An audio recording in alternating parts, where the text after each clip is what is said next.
Good morning from WKYT News and welcome to Kentucky Newsmakers. I'm Bill Bryant. We hope you're enjoying your weekend. Later, WKYT investigative reporter Miranda will join us. She'll talk about teacher salaries and a deal that will mean restitution for more than 1,400 car customers who were overcharged. That's later. But first, Eastern Kentucky University President Dr. Michael Benson is here with us. Students are moving in, getting ready for a brand new school year on the campus of the large comprehensive regional university in Richmond. It comes as the university faces some tough decisions moving forward about pensions and other things. It also comes as EKU is nearing completion of some new facilities and seeing improving rates for both degree completion and student retention.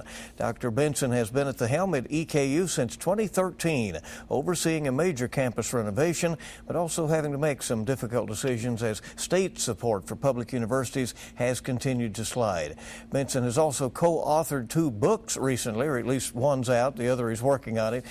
One makes a case for higher education. President Benson, welcome. We appreciate you coming in. Thank you, Bill. Thank you for having me. We feel doubly honored by the fact that you're here on move-in day for EKU students. It has to be very exciting. I know just as soon as you're through here, you'll take that suit off and go help those students move in, right? It'd be a little awkward to wear this in the heat today, so it's my favorite time of the year. While I love holidays, as the fall semester launches and as the students come back, and the faculty and staff, we've had all of our welcome back meetings this week. But when the students come on Friday, and we'll have our welcome walk tonight through the Turner Gate and some of the other orientation activities, then the convocation where we put on our academic robes and we're at the Center for the Arts, and that's really where we say, hey, we've had a great time, welcome. Tomorrow's classes begin, and that's where it all launches. Do you see a lot of promise in those eyes when they show up? And when you consider that 40% are first-generation college students, for them it's a whole new world, and we really try to wrap our collective arms around them and make sure we've got all the support network in place to ensure that they'll be successful. You have enjoyed, I know, some of the long traditions of EKU once you got there, but you've started some new ones as well, including, as you said, this Colonel Walk that is going on. It's been important to you that to have things that keep the kids interested in what's happening on campus. Well, I think every institution needs to have its own traditions, and like you said, there have been some that have been around for a long time, whether it's rubbing Daniel Boone's toe or for good luck, which of course happens a lot during finals week, or hanging out in the ravine. There are a lot of kind of iconic places on campus. But today, as they walk up through that gate, there are 2 words inscribed on the front of the gate: knowledge and wisdom, and on the back side are passion and purpose. So it's very symbolic. It says as they enter campus to gain knowledge and wisdom, whatever they choose to study, then they leave campus as graduates with a passion and a purpose to go out and as EKU graduates and make a difference in the world. Let's talk about the student body. I understand you expect enrollment could be down just a little, Just right? Slightly down, yes, sir. But also, students will be more likely than ever to complete their degrees, it looks like. I've told the faculty and staff I want them to remember one number if they remember anything this fall semester. Last academic year, we graduated 4,124 students. That's the highest number of degrees we've ever awarded. So while our enrollment is inexorably tied to the student population, high school population in Kentucky, because 90% of our freshman class is from the state of Kentucky, and it's starting to dip a little bit, but still in all, we need returning students, we need transfer students, we need online students. And so enrollment is a part science, but a lot of part art, and we're trying our best to make sure that we're providing those programs that students want and need and that industry wants. So we're doing fine, but we can do even better. But you'll likely end up with 15,000, 16,000 still yes, sir. Studying.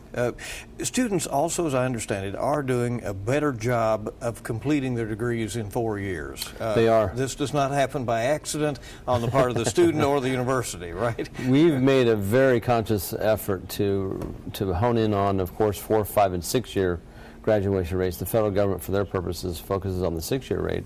But it's important for students to get in and determine what they want to study and do well and be done. And college is still kind of an exploratory experience for a lot of people. And I changed my major several times. I bet you did. So you maybe need a semester or a term to kind of figure it out and get your academic sea legs under you. But our improvement in our 4-, 5-, and 6-year rates are double digits. And so we're over the 50% mark in the 6-year graduation rate, which has never happened before. You know, you made the comment about you're kind of teaching the jobs that are available out there, and you're working with the companies to have a better knowledge of what their needs may be. Right? Absolutely, and I'll give you a good example. Our nursing program, our nurses are in very high demand. Our criminal justice program, justice and safety across the bypass, and you're familiar with Richmond, that whole complex. Graduates in occupational therapy. We're the only aviation program in the state. So there are certain programs where the demand is just off the charts.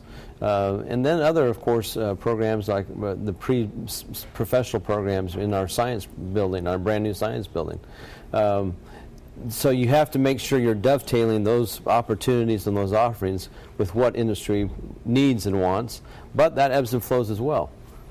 It's interesting to me that even the 4-year institutions have realized that there are some who may choose an alternative, and you have a partnership now where you've teamed up for airplane maintenance, and you're operating several programs within your aviation program for that, right? We received almost a $1.5 million grant from the ARC to start a maintenance program to take it into Eastern Kentucky, where there are folks in communities all over that are highly skilled.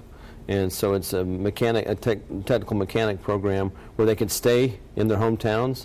The aircraft can be literally brought to the airports in their communities, and they can earn a very livable wage. We have 32 slots started in January, and all of them are fully subscribed. So we're very excited about that. We had a chance back in May to fly around the state and announce it, and everywhere we went, people were very thrilled with it. A teacher shortage has been revealed. 5,000 or so open positions around Kentucky. EKU has been first and foremost a teaching and teacher education university. Can you take some steps to help with that acute shortage? Well, that's a good question, and we've traced our roots, of course, back to 1874 as Central University, but as a state teaching institution in 1906. So that's really in our DNA, and we really pride ourselves in the fact that we're the only school that has a lab school still on our campus, which in many ways is like a teaching hospital, where students come and during the morning they may be studying the latest teaching methods and pedagogy. In the afternoon they can literally go across the street and try it out. So there's no other school that has that. So we're trying our best to train students that want to be teachers in the disciplines, but also in the latest techniques and the way students learn. And I'm really proud of our program and how we're doing even better. Dr. Aaron Thompson, who heads up the Council on Post-Secondary Education, I know a good friend of yours, has said that teaching needs to be sold to students as they're going through. Let them know in high school and in college that that is potentially a good career path for them to follow. And he says maybe Kentucky hasn't been doing a good job with that. Well, I met with the Model Lab faculty a few days ago. I said, I have enormous respect for teachers. The fact that they put lesson plans together every single day, and I have 3 children at the Model Lab school, so I see the homework they bring home and the commitment of those teachers to those kids. You do have to motivate students to go into the profession because it's hard work. True, you get the summers off, but those summers are often spent in professional development and preparing for the next year. And I really want to make sure people know that we value our teachers and our graduates, and are really proud of the ones that go out and make such a difference in Kentucky and beyond. Let's show off your campus a little bit. We have some drone video that we can see what's going on in what has long been called the Campus Beautiful at EKU. That's the Turner Gate that you made reference to, which has really become an iconic entrance to campus there. And as we look around, you have some projects recently completed or almost done, right? We do. The Martin Hall there with the Karloftis Garden right in the foreground. Some brand new residence halls that have been online now for, this will be their third year. So the Scholar House, which is a project I'm incredibly proud of. 32 units for single parents so they can pursue their educations while they have certified child care on the premises. Case Dining Hall, which was built by our food provider Airmark, $36 million, and really a focal point for gathering and socializing outside of class. The new science facility, which I would argue is one of the best in the region, if not the best, 340,000 square feet of basic science space, all under one roof. So if you want to go into chemistry, physics, whatever, biology, come to EKU. Earl Combs Stadium, named for Earl Combs in the Hall of Fame, leadoff batter for the Yankees. You can see that stadium. So that's used, by the way, in the summertime for all sorts of high school tournaments. So I see every student that comes on campus as a prospective EKU student. So we've improved our facilities to try and attract, like the football stadium, attract prospective EKU students, and they see what we have to offer, and hopefully they're enticed to come as a colonel. And of course the softball stadium as well. Well, you do play-by-play pretty well, too. Well, how about that? You do play. I'll do the color commentary. All right, you're kind of showing the campus off there. The Fitness and Wellness Center and the Powell Student Union building to be completed in the next few months? Yes, sir. They will come online in time for spring semester in January. What kind of expectations do students have these days? Are they up facilities? Do you have to up your game to be competitive? You really do. And when you look across the spectrum of offerings in Kentucky and what other campuses have done, it really kind of makes you take a step back and say, well, what are we doing? And when I first got to Eastern in 2013, like you said, it was known by the moniker "The Campus Beautiful," and the bones of it are extraordinary. The Olmsted brothers doing the master plan back in 1906 with the ravine and those stately buildings along Lancaster Avenue. But it needed some refresh. It needed some updates. And so when students come to campus and they don't see the residence halls with the Wi-Fi or the rec center or a dining facility, or they don't feel safe, their money's portable. They'll go elsewhere. So we've made a real investment in our infrastructure with the view toward recruiting those students, maintaining them, and graduating them. To your point on safety, before we take a quick break, and then, as I said, the questions get a little tougher, talk about that, how you will ensure in the times we're in, where we see the kinds of things that happen with very little notice, the kinds of steps that EKU takes to make us campus safe. Well, it goes all the way down to, for example, our Live Safe app, which every student can download, every faculty staff member can download, and everything from if a student wants to be accompanied on a walk back to a residence hall, they just put in their location, and a police officer or one of our safety officials does that. Parents have to have confidence in us that we'll take care of their children, and we're trying our best to provide that environment. You can't insure against everything, but we're doing our best to make sure that the place feels safe, it's well lit, it's well constructed, it's well laid out, and it's well staffed. EKU President Michael Benson is with us on Kentucky Newsmakers, and we're going to talk to him about some decisions that they're going to have to make at EKU regarding the pensions and so forth. And then Miranda Combs joins us later on Kentucky Newsmakers with some of what she's looking into right now. Welcome back to WKYT's Kentucky Newsmakers. We're glad you're with us and hope you're enjoying your weekend. And it is a busy weekend at EKU, where they are getting ready to start classes on Monday. And folks will be, they've been rolling in throughout the weekend. And we're joined by the president there, Dr. Michael T. Benson. Thanks for coming again. We appreciate it. My pleasure. You know, the state's been cutting higher education, its support, since 2008, the year that recession hit so hard, and then, couldn't get the footing again to return that sort of investment. So that's 5 years before you got here. That was what was going on. That was the trend, and it's kept happening. They're faced with difficult decisions, but then you have to make tough decisions. Some of that has been tuition increases. You've had to make tough cuts on campus. Some use the slogan "Fund the Solution" as they're going to try to press on the legislature next year. Will you make a case that higher ed needs to be better funded in the state? Well, we tried to make that in the book that my co-author Hal Boyd and I did, College for the Commonwealth, where we talk about the rich tradition of higher education in the state that goes all the way back to 1780 and the founding of Transylvania University. So you think about, Bill, the communities throughout our Commonwealth that have some higher education presence, whether it's a community college or a four-year school, private or public, or a research institution, and what they mean to those respective communities, the people they employ, the quality of life that they impact on a daily basis, and then kind of by association the impact it has on the entire state.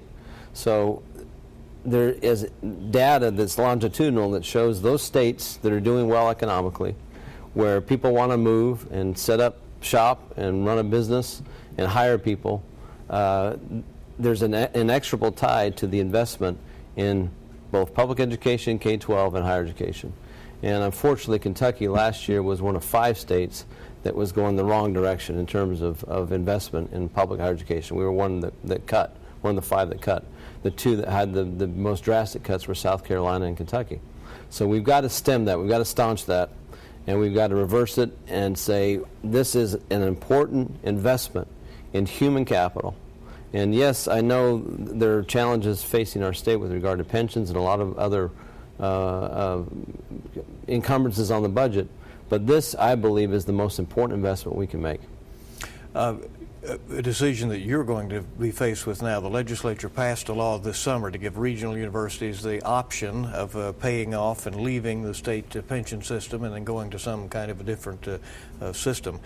How are you leaning on that very important decision? Well, I don't want to say we're leaning one way or the other because we're looking at all the options and we still don't have the actuarial numbers from the retirement system. House Bill 1, as it was passed in July, states that they'll give us those numbers after the first of the year. But what we're talking about is the KERS system, which is the least funded of all the pension systems. So we're looking at a whole kind of host of options, whether it's partnering with the other regional comprehensives and buying out, or staying in and then budgeting against whatever increases there are in terms of the contribution rate. But what was really untenable for us was to go from the 49.4% up to in the 80s and beyond. And so we're very grateful that there was a kind of stay of execution, if you will, because that was about a $10.5 million hit for our campus. I mean, you had to be holding your breath during the summer, right? That and a lot more. I mean, our board met in June and passed a budget with the assumption that contribution rate would be locked in, and I'm glad we did that. You're serving as the president of the NCAA Presidential Forum right now. What does that entail? Well, I'm not president. I'm a member of 32. There are 32 Division I conferences, and it's interesting because Eli Capilouto at UK is the chair of the president's of the Division I board of directors. So it's a big deal, and to have 2 folks from Kentucky institutions in these positions, I think is significant for our state. Eastern and Western to renew a football tradition, one that was, once the biggest rivalry in the state back in the day, as we say. They tell me they played on Thanksgiving Day on TV. Sure, I mean it was huge, and the build-up that week, statewide was something. So this will be renewed in a few years, right? 2024, we play them in basketball this coming year at our place, and in football again in 2024. So that's a little bit down the road, but still in all, we can gear up for it. You're working on another book as well on higher ed. What is that? Well, Daniel Coit-Gilman was the first president of Johns Hopkins, and if you look at the Hopkins model, out of whole cloth, they created America's first research university. And we have a lot of deficits in our country, whether it's trade or otherwise, but I would argue that our higher education system, like Clark Kerr, the former president of the University of California, said, is the greatest higher ed system in the history of the world. And it's something we should cherish and promulgate and fund, whether it's public or private.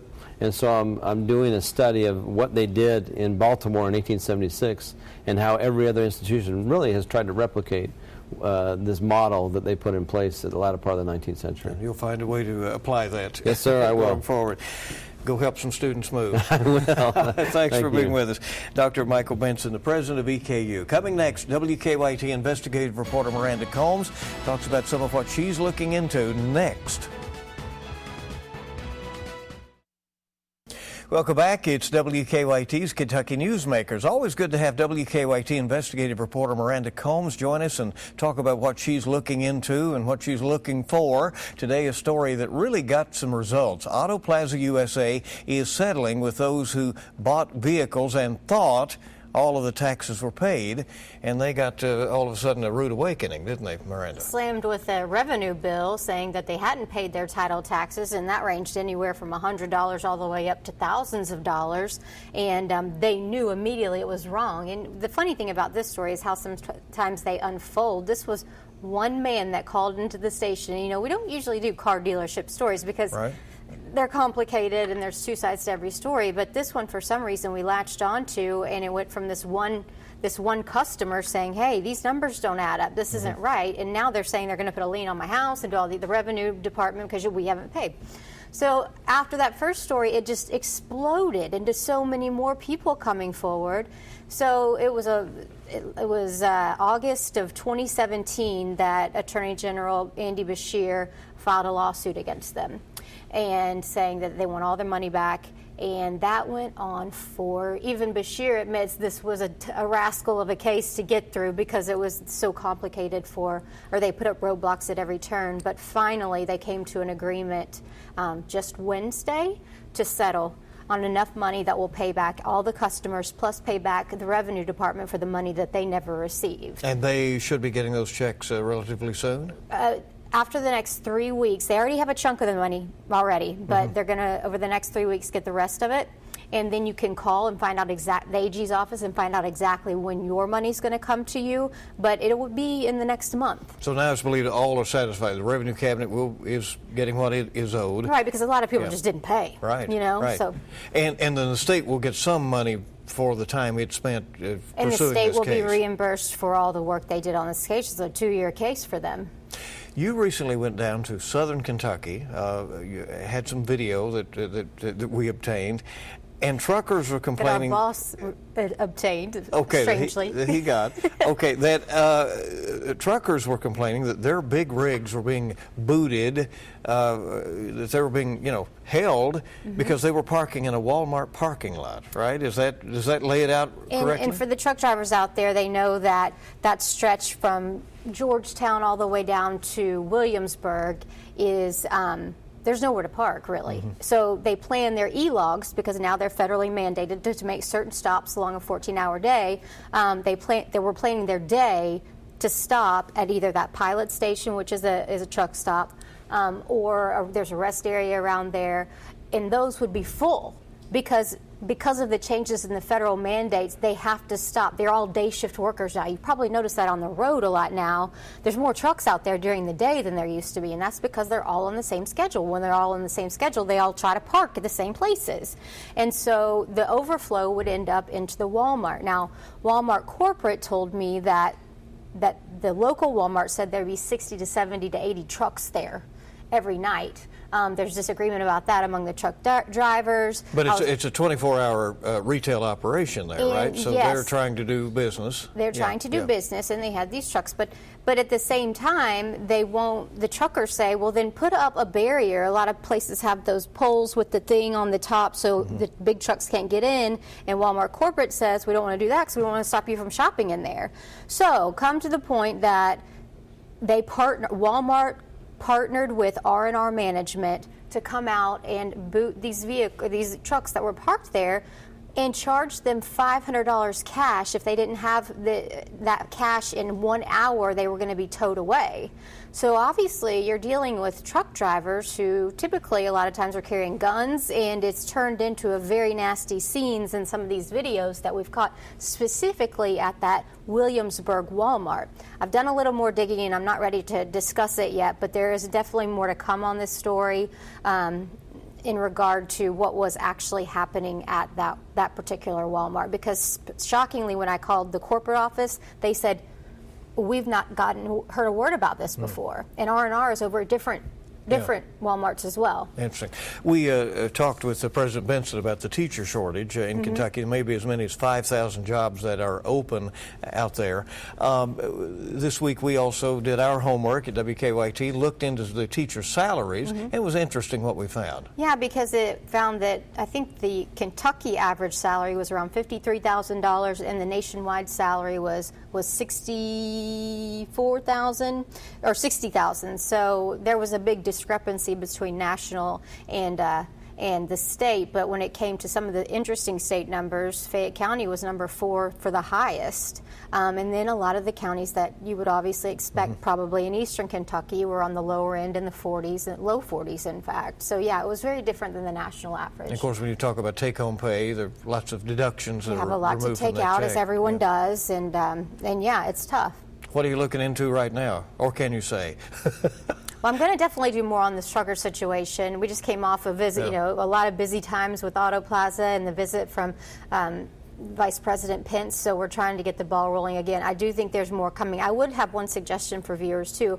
When they do have a story idea, for me in particular, if you can get a video of what's going on first, because this isn't like the old investigative reporting, unfortunately, where they'd have months to put something together. We're on very tight deadlines, so if you can go ahead and show me what the issue is instead of just telling me about it, I can move a lot faster in getting things completed, because we're pretty slammed with ideas. But it's interesting for people to know out there that that is often how you do find your stories, is that people call them to your attention. Absolutely. It would just help to get a little bit of the ball rolling so we can move forward. I mean, we've got stacks and stacks of stories that we want to do, but we still have deadlines to meet. All right, but still, oftentimes I know it feels rewarding when you get some results and something happens, like in the Auto Plaza case. Yeah, it felt good. Miranda, thanks. We appreciate it very much. I want to thank you for joining us for this edition of Kentucky Newsmakers on WKYT. A reminder that you can follow KY Newsmakers on Twitter, and we keep you updated on what's going on in the politics and some other state things. We want to hope you'll join us this week for WKYT This Morning. Bright and early, we start at 4:30, and you make it a good week ahead.